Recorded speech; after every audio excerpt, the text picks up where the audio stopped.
latest updates, subscribe to News 9.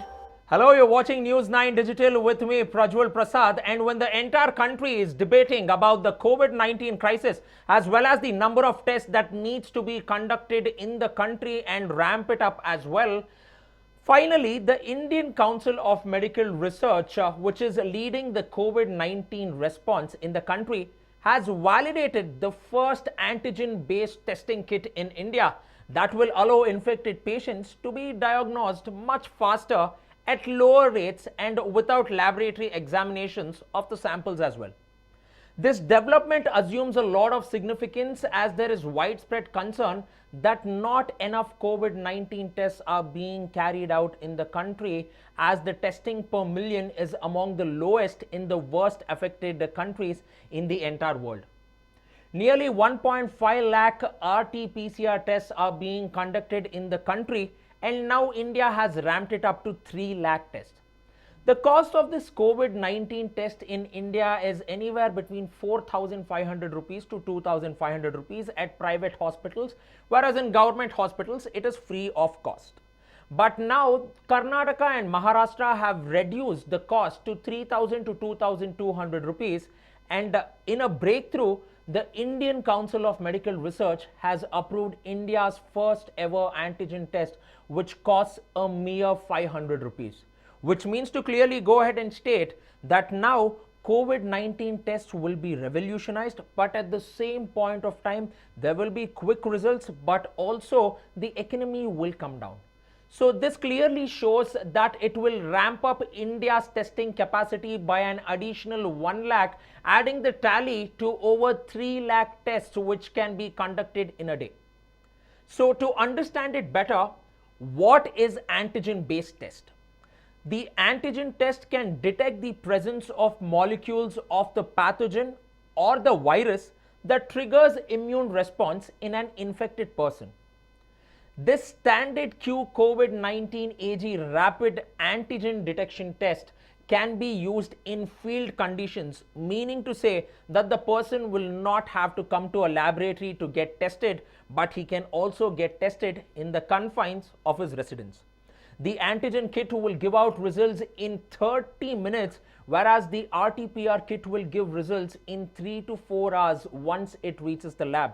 So this clearly shows that at a time when India is testing 1.5 lakh to 3 lakh tests per day, it can be doubled up easily to anywhere between 5 lakhs to 6 lakh tests in a day, and it will matter most for India, which has a population of over 130 crore people. Antigen test has also a very high specific rate, meaning to say that it has the ability to detect true negatives ranging within a percentile of 99.3% to 100%. So a positive should also be considered as a true positive and does not need reconfirmation by the RT-PCR test, meaning to say that if a person tests positive in the antigen test, then he should be immediately taken to the hospital and there is no need of conducting an RT-PCR test. The testing kits will be used for symptomatic people with influenza-like illness in containment zones as well as hotspots too. And these testing kits will also be used for asymptomatic direct and high-risk contacts with comorbidities of confirmed cases, and can also be used for people in the age group of 65 years and above too. In hospitals, the kits are to be used for all symptomatic influenza-like virus patients who have been affected and asymptomatic patients who have been hospitalized as well.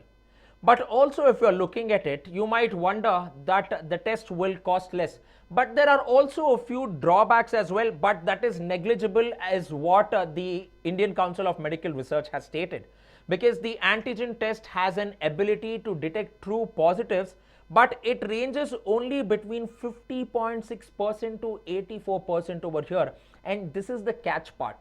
So the antigen test will also depend upon the viral load of the patient too, and if he has a very negligible viral load, then it might be possible that the antigen test will not be able to detect the virus. The Indian Council of Medical Research has also recommended antigen tests to be used in a combination of RT-PCR tests as well, which clearly goes on and stated that the suspected individual who tests negative for COVID-19 by rapid antigen test should be tested sequentially by RT-PCR to rule out infection. Meaning to say that if the antigen test rules out the person as negative, it does not mean to say that he's safe from COVID-19, but he will have to go through the RT-PCR test for a final confirmation too. So sample for the test can only be collected using a nasopharyngeal swab as well, which means to tell that there will also be a lot of medical waste generated over here, and that too will be a concern after a point of time. So finally, moving ahead and looking at this entire scenario, India's bid to ramp up its testing has definitely received a huge boost because antigen testing kits can be used in high-risk containment zones and gated communities as well. And within a short span of time, many people can be tested all at once. Portability is also yet another issue which is easily tackled over here because it is very small and simple to use as well. So in the view of rising demands for testing, the Indian Council of Medical Research has also asked other manufacturers who have antigen detection assays to come forward so that it can be manufactured in bulk and the testing can immediately go on, because already we are seeing that it has been put to use in Karnataka, Maharashtra, Mizoram, Tripura, Assam as well as Manipur too, and many other states too are taking to it. But the big question is, how effective will they be when it is produced on a mass scale or on a huge scale as well, is something which only time will have to go ahead and answer. If you have found this video interesting, drop in your opinions in the comment section below and do not forget to subscribe to News9 as well. Thank you for watching.